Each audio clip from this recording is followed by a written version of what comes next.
An Italian neurosurgeon by the name of Sergio Canavero, sorry, cannot pronounce things properly in Italian, wants to do the first human head transplant. And the way he explains it, he's very confident that it will work. Basically, he's using a method that he calls the Gemini spinal cord fusion protocol. It involves deep hypothermic conditions, bonding a living head to a living body. I don't know how you can define living in this context. Using polyethylene glycol. Glue. It's glue. To each other. It's a 36-hour procedure taking 150 surgeons and will cost millions of dollars, at least $13 million, which he hopes to get funded from Bill Gates or Mark Zuckerberg. So, I'm going to be honest, reading this interview with this surgeon did make me very wary of the whole project. And the surgeon. It makes me concerned.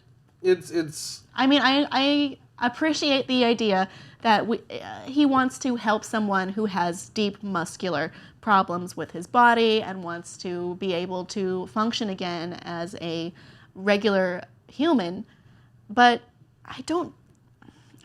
I'm not confident that this will work the way he thinks it will. Well, I mean, people are already concerned. Look, even if the person survives and is now, their head is on a different body, there is no guarantee that the brain impulses will know how to send signals or send them in the right way. Like, it could just be that nothing is translating, so they're locked in a body that doesn't obey them. It could be that pain receptors have been thrown off, so a breeze causes pain, but they can't feel a stab wound. It could be that, trying to move your left pinky causes you to urinate or something. There's no telling what could happen.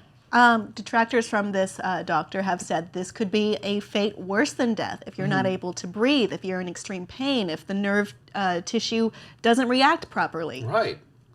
And also, like, the muscular dystrophy, I understand, like, using it as a treatment for extreme muscular dystrophy. It's a bizarre way to do it, but I understand the goal. But then he also brought up, and people could also use this to live forever by cloning bodies. Right. It's like, okay, Why would wait. you bring that up? To sum it up, Dr. Canavero also talks about being able to clone one's own body parts, harvest them using synthetic uteri, and be ostensibly able to live forever with replacing your own body parts and even be youthful forever, which it's a lot to take in at once, at the least. I don't know why he led with the let's transplant heads, like right off the bat. I would have started with, okay, maybe an arm or a leg or even a finger or something like that, because once we get that kind of in place, then we can move on to something as complex as like the nervous system. And he believes this will be possible within 20 to 30 years, which is optimistic. I'm trying so hard to be nice about this, when but it takes over 100 surgeons that you have to have in the room, and everyone's got to be there more than a day, like that's what is the efficiency of this? Then only the rich are going to do this. Right. Absolutely. Yeah. Like it's. There, I see some of the good goals, but I think that's getting muddled by let's live forever and the wealthy will pay this. Like there's that Simpsons quote of like he went from normal villainy to supervillain villainy. It's like that's what it sounds a little bit to me. I don't know. let's freeze him until we can figure out the cure for 46 stab wounds. Yeah, That's exactly. from The Simpsons. Yeah. And then sticking his head on the bunny, and then the teddy bears in the future. It all sounds very sci-fi. We all saw when Mr. Burns was on Homer's head, it just didn't do well.